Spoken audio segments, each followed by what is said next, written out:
The medical system is on the verge of a complete collapse, a meltdown. Many of us who are within the system already know this, and many of you who experience the system every day know that this cannot continue. We are on an absolutely unsustainable trajectory. It is so very tragic because so many of you really need good healthcare and you need timely healthcare. We're going to talk about what's going on with the system, some big changes that you can expect over the upcoming few years. And we're going to be very open and honest as three doctors who care very deeply about the system and you getting the best possible care that you deserve and your family deserves. And for anybody who enjoys our discussions, please check in the link down below, a link to our separate, unique channel where we post a lot of exclusive content on matters related to your health and well-being. So let's dive in then. Dr. Ben, do you want to start? You see the system every day. What do you think about where it's going in this horrible trajectory we're on? Well, like you said, you can see it every single day. I mean, it's the care that we're delivering is suboptimal around the board. I mean, what you're seeing is patients are coming in, they have very poor access to their doctors, and anybody out there, I'm sure you've had extreme difficulty either finding a doctor, getting in touch with the doctor, getting appointments, your appointments are rescheduled. I can promise you from the other end, that's not intentional. It is just part of this collapse. There are not enough doctors. There is not enough time. Everything is becoming scattered. It's all kind of breaking apart and we're watching it happen in real time. And the worst part of all of it is watching what's happening to patients and seeing it all kind of fall apart in front of you. It's just a horrible thing to be a part of. And we try to fix it. I mean, there are all kinds of things that are being worked on, but it just, you're watching it over the years, over the decades, just deteriorate. I think there are a lot of reasons for it. It's so true, Ben. It's so fragmented, right? And I think that's probably a good way of saying it, and so disconnected. I mean, you have now all these hospital systems taking over practices. So the days of private practice for a lot of people have ended. You have corporatization of healthcare where people are working for large venture capital companies. Electronic health records. I can't tell you how many people are on Epic, which is a healthcare software on my chart, but then other hospitals aren't, or in a different software. So, all these doctors, all the hospitals were mandated to have electronic health records, but were never mandated for them to be interoperable. So you already were set to fail in the beginning, because now as hospitals grow and we have all these different healthcare systems that just don't talk to each other. And communication has been a huge disruption, especially I think in the past 4 to 5 years, where you can't get a hold of anyone. How many times have you called your doctor's office and you don't get a call back? You have to call multiple times. I don't know if there's any other type of entity that functions as a business that would tolerate that type of lack of communication, or it's not customer service support, but it's patient service support that's just not there. Absolutely awful. Yeah. And you've touched upon so many points there, Dr. Peter, that we know that all of you watching really feel. And we're going to talk in a little bit about what you can all do to protect yourselves and your family and prepare for what is inevitably going to come over the next few years, because we can tell you that we're on this horrible path as three doctors. And I know many of you watching are also overseas, and you will find it fascinating if you're in, for instance, the United Kingdom. Many of the problems are all the same, even though we have completely different systems in the United States where we are, and the UK, which I know very well, the National Health Service. But I think this is not an accident that Western countries are going in the same direction. How do you feel, gentlemen, about when you're interacting with the system every day? Now, you mentioned there's lots of different factors involved as to why there's a complete collapse. How do you feel about ultimately the economic situation dictating that we can't continue? Obviously, we're talking about the United States. Yep. That alone is going to lead to a complete meltdown very soon. I think there's so many things we need to talk about when you talk about the economic system. I think the big things we need to talk about are the outside influences that surround medicine, like insurance, pharmaceutical companies, how that all interacts, the influence they have on the system. Insurance is, for anyone listening, if you've ever needed anything medically, I would say it's almost impossible you haven't had some difficulty with insurance. It is the absolute craziest thing. I mean, we have a situation where we all pay a certain amount to the insurance company, and then when we need the care, it very often is rejected. And it didn't used to be as aggressive, but over the years, and certainly recently, insurance companies are rejecting enormous amounts of things that would have been unthinkable a decade, 2 decades ago, now are standard practice. So when you have people coming in that need certain treatments, that have certain trust with their physician, that are expecting certain things, and it's blanketly being denied, I mean, you can't expect to have good care in a situation like that. And that's appropriate care that's being denied too. It's not necessarily anything that's really far-fetched. And I see this every day. This is what we do, and this is what we've become. We've become sort of soldiers against the healthcare insurance companies. And I feel like we're letting our patients down because we can't get things approved that we know would make you feel better. And I think that is a really big fundamental problem, is that we don't have control of, I can't treat you the way I want, or that you should be treated, because I have to spend my days fighting with insurance companies. That's a huge burden for the patient, for everyone involved. It disrupts healthcare. It makes it completely impossible. And I can tell you this as a hospital doctor, the amount of bureaucracy that we are increasingly having to deal with about whether a patient should be classed as inpatient or observation, other requirements in terms of documentation. And this is why so many doctors are frustrated, and many doctors sadly are leaving the system. Many are leaving the profession because of what's happened. But you have this kind of perfect storm of different factors. And we know that you all see it every day. You have insurance, you have the outside interests, you have pharmaceutical companies, other big business interests, health, IT. I mean, that has completely overtaken everything. I mean, your typical doctor now will spend 70% of the day in front of the computer, maybe more, and 30% with patients. Go back 30 to 40 years to the good old days, the community doctor would come to your house with a bag. It was 80% to your face, 5% or 10% scribbling on notes, writing prescriptions, and we've had a flip around. So how is any professional going to be happy in that circumstance where there's just overwhelming bureaucracy? It can't continue like this. No, if you look at even the evolution of patient notes, I mean, if you look at your notes from, if you saw a doctor 20 years ago till now, before you had a sense of the patient and you knew that you were individualizing care for you as a patient. Now the electronic health records are more like insurance documents. I mean, they're just click after click after click, and it's really just billing codes. And that's what it's become. It's just a billing code. No. I had a complicated patient that was coming, and by complicated, I mean a lot had happened to them. They had a lot of medical things happening to them. They've been hospitalized at an outside institution, so I didn't have access to their records, and I had them faxed over. And when you read through, it was 40 pages of documents came over. Actually, I think it was more than that. It was maybe like 70 pages. There were only maybe 6 to 7 relevant pages that had to do with their healthcare. All of it was stuff that was needed by insurance companies and regulatory stuff and stuff about their insurance, the card they had.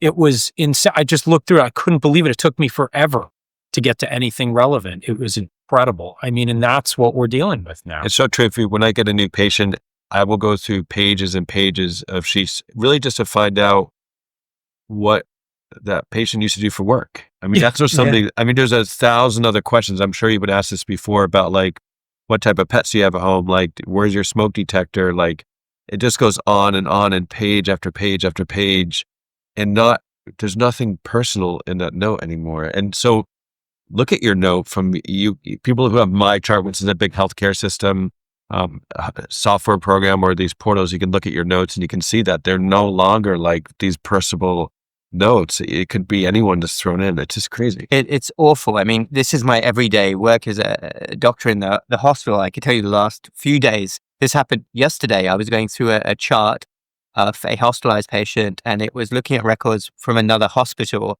And I was going through it, these clinic notes, and I couldn't find what was actually wrong. Like, there were like streams of their history, tick boxes, whether they've received shots, going through that. And I couldn't find what the doctor had actually thought was wrong with them during the visit. And I scrolled, it was somewhere 2/3 through, it was like this much. And the note was like 6 or 7 pages long. And this is what we have allowed to happen to healthcare. It's beyond a joke. It's unsustainable. This is why you need to prepare for what is going to come next when the system does implode. I have said many times before, and you two gentlemen may think I'm being harsh, but I think the medical profession really has a lot to blame, because being a doctor was very different before my time. I'm talking 20, 30 years ago. We all know from more senior doctors we work with, and the medical profession did have more say over how things went. But when a profession which is supposed to be noble and supposed to represent the true health and well-being of a patient surrenders itself to other interests, this is exactly what happens. This is why I blame the medical profession. Tell me if I'm being too harsh, but collectively, we have allowed this to happen. I'm not sure. It's a bloated mess, and we know that statistically there's probably about 10 administrators per doctor now. And I think that is just a money suck of just these hospitals need to generate revenue to pay salaries of a lot of this administration. And it's diverted away from what really makes healthcare better. And the stuff we just talked about, like looking through a note, is that a big problem that you have to look through a note and not find out why the patient is there? And that affects you as a patient, because that's actually should be a sign of what's coming down the road. Because this is one instance where as technology gets better, I think healthcare is getting worse. That is a really striking point. You got that from our amazing cardiologist here. As technology gets better, I also believe individualized healthcare is getting worse. You go through your notes, often there's like massive mistakes there anyway. And it was put very well to me by an amazing doctor that I worked with a few years ago who was about to retire. And he was one day in front of the screen and he just shook his head to me and he said, "Suneel, you know what? The stories have all gone from medicine. I can't find what's wrong with my patient in the note anymore. It seems like no doctors actually talk to them face to face. They're just obsessed with their tick boxes. What happened to stories? Because you are all what's important. You are why we went into medicine.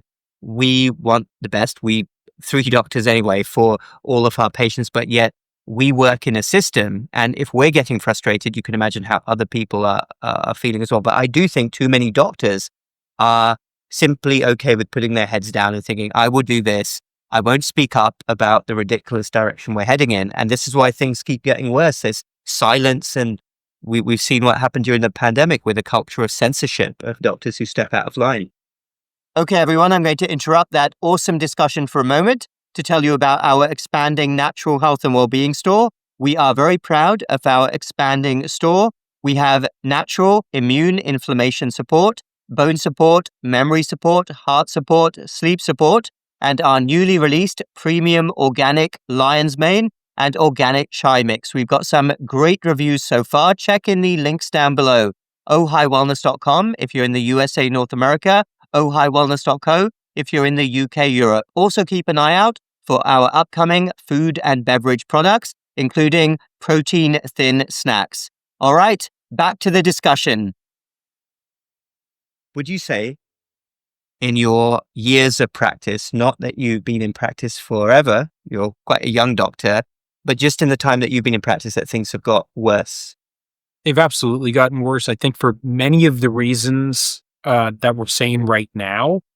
But also, medicine has moved so far away from autonomy and this idea that you can empower people to take health into their own hands and be their guide, instead of ticking a bunch of boxes that may or may not have anything to do with them. Have you guys ever heard of a Medicare wellness exam? You probably don't do them. I've searched the paperwork, seen mine, haven't you? 50 pages. So I do something called, primary care doctors do this called Medicare wellness exams. And the poor people that have to come in and do these exams, if you're over 65, you start qualifying, you have to answer this unbelievably enormous questionnaire that's given to us by the government.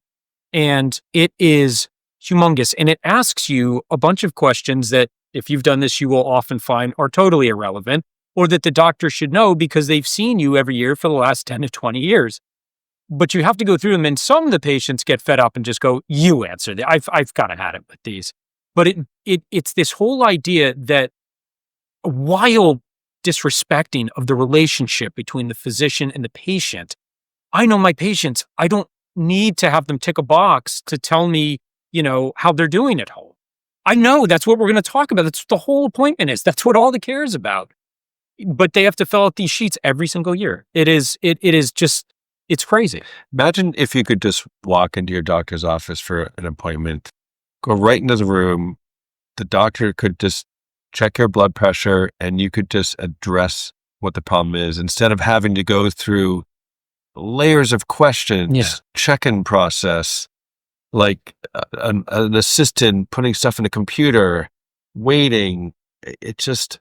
That's how things used to be. I remember when I was growing up in my little village in England, this wasn't that long ago. I'm not talking about something which was like decades ago, but I remember you could show up at the doctor's practice GP office and go get an appointment on the same day. You would just walk in and the doctor would sometimes call you in. Yeah, come on. And that's because they didn't have that bureaucracy. They had autonomy. And now everything is very different. And we have this whole generation of doctors. This is a great segue to what we want to talk about next, which is staff shortages. You all see this every single day. There's not enough primary care doctors, not enough nurses. And those that are there, a lot of them are trying to do different things. And I hate to say it, from what I've seen, many doctors are trying to get into administration themselves because they kind of had it with clinical medicine, which is what they wanted to do. They once had ideals in their mind as a medical student. It's really sad, but you're the ones who are suffering now because of this. Yeah, I mean, certain doctors have talked about this kind of moral damage that's occurred to physicians. And the idea behind that was that the damage was that you went into this to help people and to get to know them and to practice medicine. And you were being used by these outside interests to basically sell their drugs, sign something so that, they can charge the patient. They're using you as a middleman. And when you begin to realize that, that's the moral damage they're talking about. There's an intentional barrier between you and the patient. And that's why doctors are getting so disillusioned and walking away. And it's also other people can make money. I think patients are trying to walk away from it too. The problem is they just don't have a way to go. I mean, some patients have the luxury to be able to afford like a VIP practice, which still aren't all that great, or some other type of boutique practice where they're seeing less patients so they can kind of get back to an older style of medicine.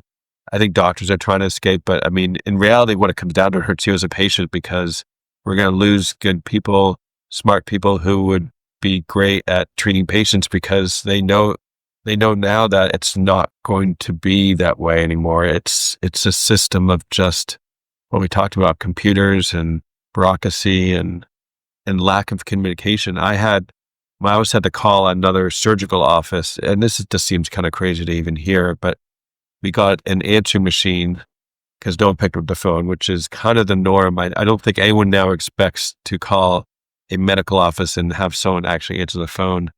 But this is a surgical office, so you expect they need to get back to you promptly, but they said on their actual answer machine that we are short-staffed at the moment, so we will not get back to you for another 24 hours.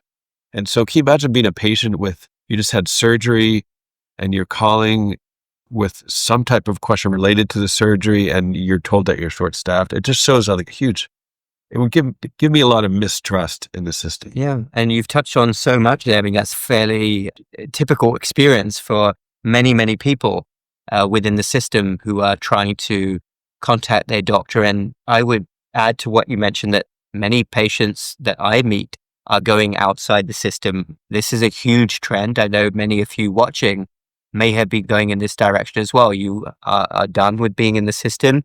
Of course, there's an affordability issue, whether you want to get a concierge type of doctor who isn't even involved in insurance. Many people I know are getting their own blood tests, ordering themselves online, which you could do across the United States. Just go get blood tests, check them, see if there's anything abnormal, and doing your own research. This is happening increasingly, and I don't blame people because the healthcare system is failing. I don't think doctors have any moral high ground here to say you have to come through us when you're failing. The system is entirely failing.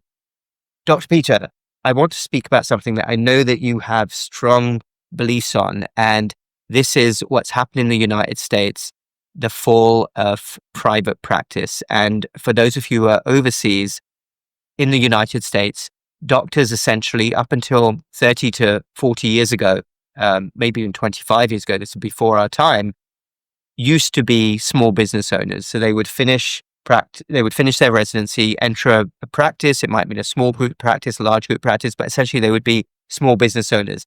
That has been completely replaced by almost all doctors now joining bigger corporations. I think this is a key factor in the decline of medicine and also the upcoming meltdown that we're going to face. Your thoughts on that? Oh, I can agree more. And this is so dear to me because I still am in private practice, and I am a dying breed, especially as a cardiologist in private practice, where most cardiology practice happens swallowed by corporate healthcare. I'm fortunate enough to be able to see patients and spend the time I want with them. I have the luxury of being able to not be put to a timer where a lot of corporate America, corporate healthcare is, where you have to see a patient every 5 or 10 minutes. I have the luxury of that, and I know that I have that, and I know that most of healthcare is not like that anymore. And the problem is that corporate healthcare swallowed up all these practices. And again, we talked about the bloat of healthcare, where they fill up with administrators like director of this, associate director of this. I mean, I can't tell you, just in hospital systems I've worked in my career, just seeing the amount of emails saying, oh, this person's hired for this job, and I don't even know what the job is or what it's actually doing. Mm-hmm. And I think that unfortunately, corporatization is just destroying the quality of care.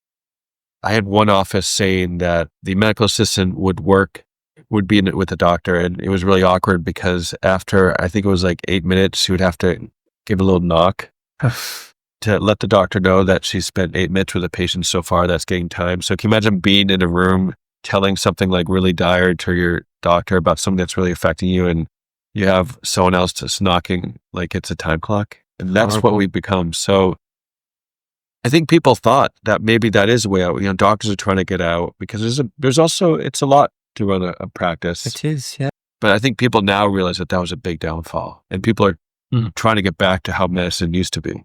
Yeah, and Dr. Peter, I know you're one of the few last men standing, Braveheart, and I know how busy you are, but there is such a yearning for more doctors to be independent, but it's very tough. I mean, you're working in a system which is trying its best to stop doctors from having autonomy and independence. Well, I think you can think of anyone that owns their own business, and you out there that have owned your own business or been to a small shop where someone makes something or sells something, you can understand the connection they have to it. They love it. It reflects who they are.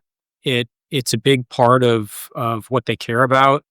And the same thing goes with medicine too. I mean, everyone has a connection to their patients, but if it's your practice, you built it, you have these people that you see all the time, you're responsible for taking care of them. You can understand there's a tighter connection there. And when that was taken away, there's a lot that started to go away with it.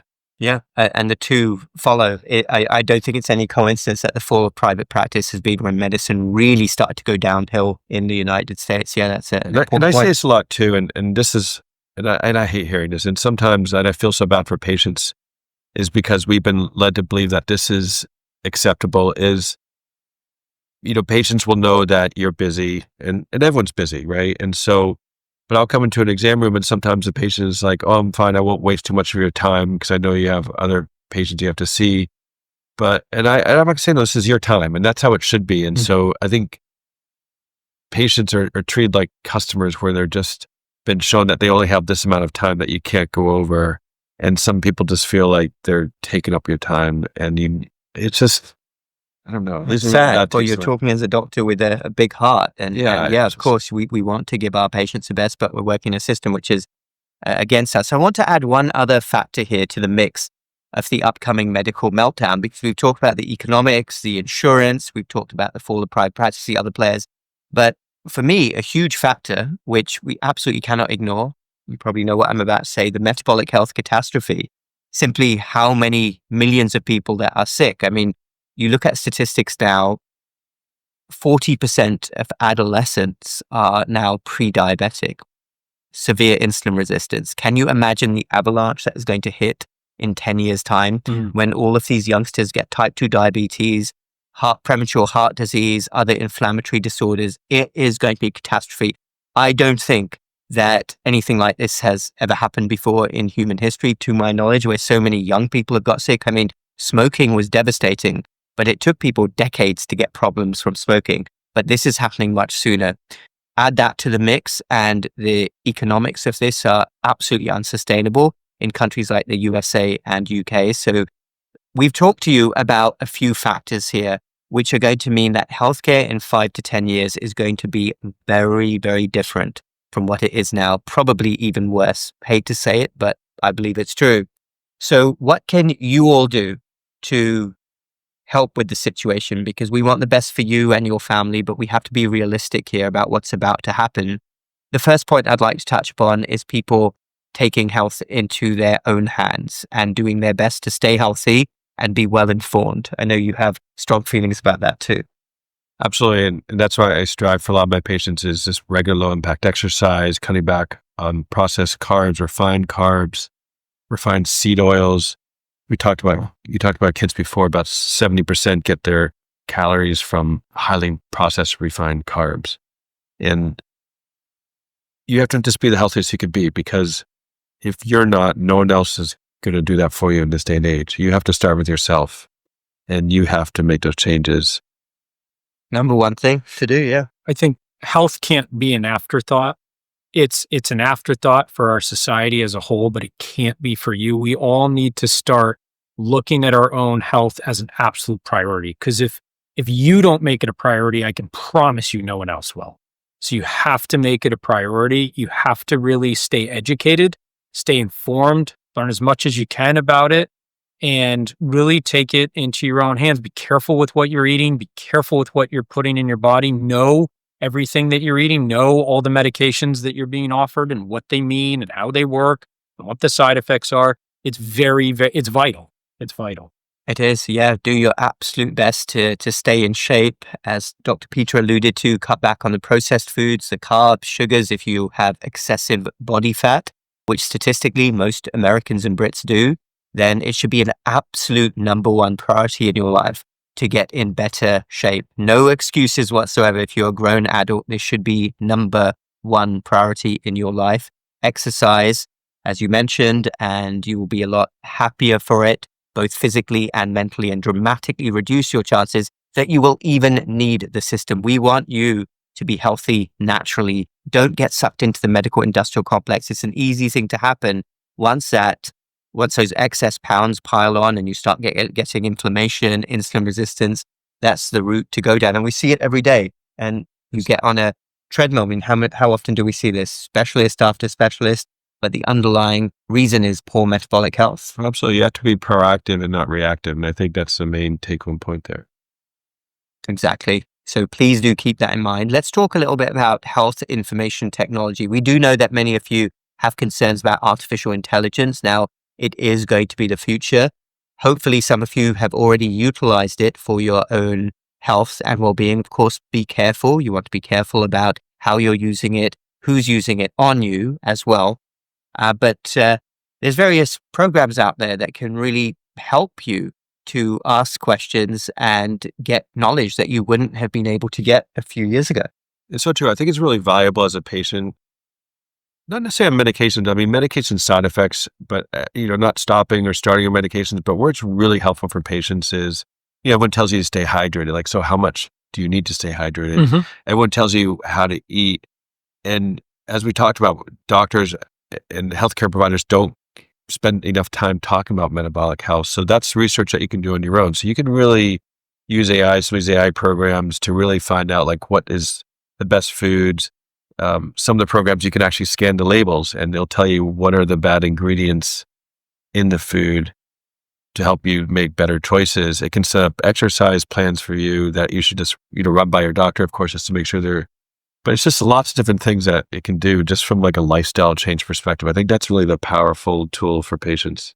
Yeah, you have to be clever as well about how you use AI, because if you're getting guidelines from authorities, then of course you're going to be lumbered often with some very questionable conflicts of interest, but you can ask AI pretty much anything you want. You can say, what are the questions or concerns with the College of Cardiology, Gastroenterology, Neurology, these guidelines, and it will often tell you what concerns are. And seek out alternative voices. Trust your gut instinct. There are many people online. I mean, I've had help over the years from many people online with various questions that I've had, and they've been outside of the mainstream. That happens all the time.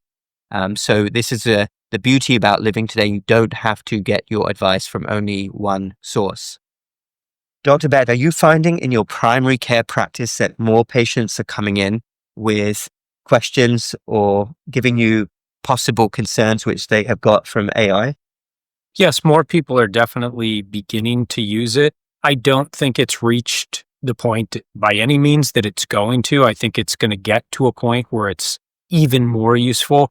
And I got to tell you, I am absolutely for any tool, any technology that empowers patients to learn and take health into their own hands.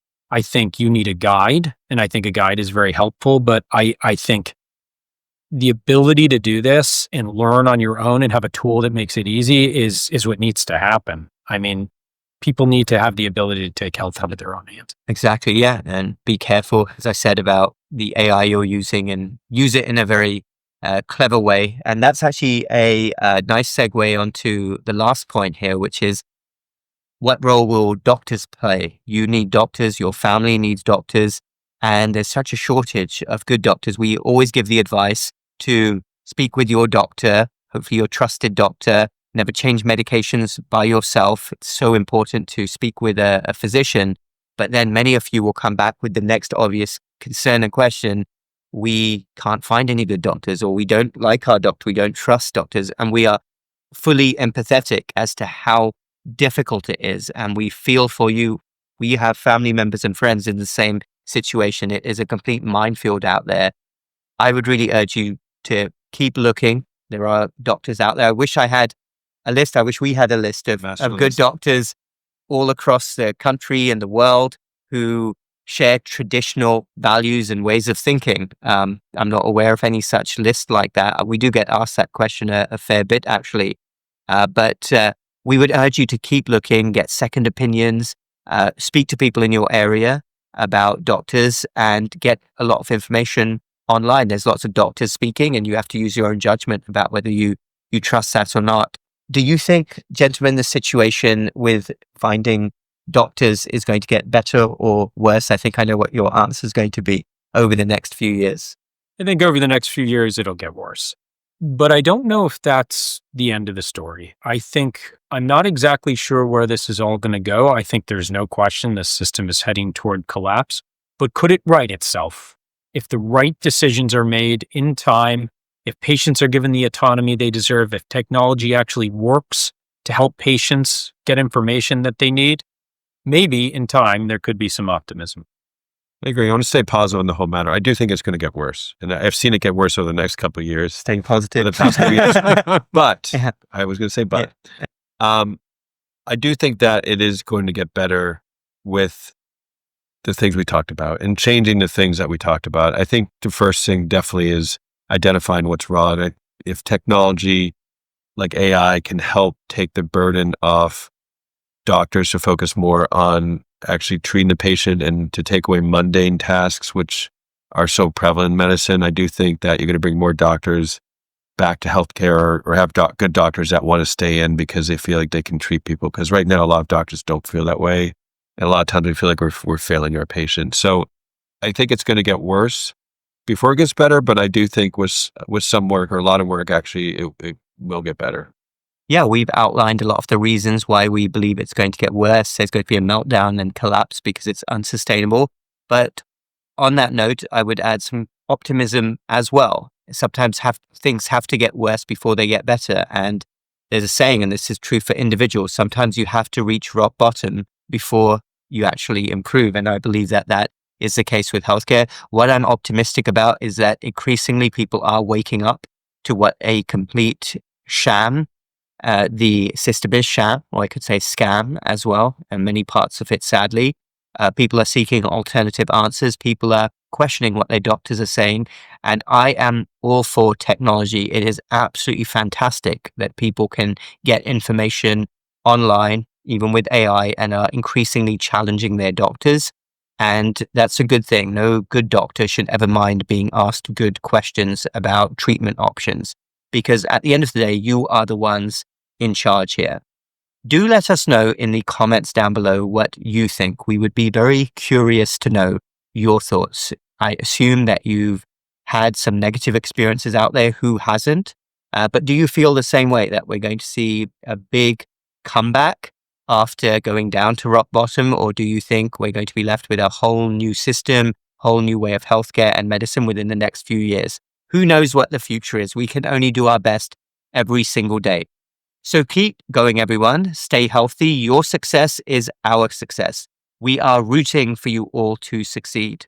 Do check in the links down below as well for our natural health and well-being store, ohhighwellness.com. If you're in the USA, North America, ohhighwellness.co. If you're in the UK, Europe, and we will surely speak again in the next show.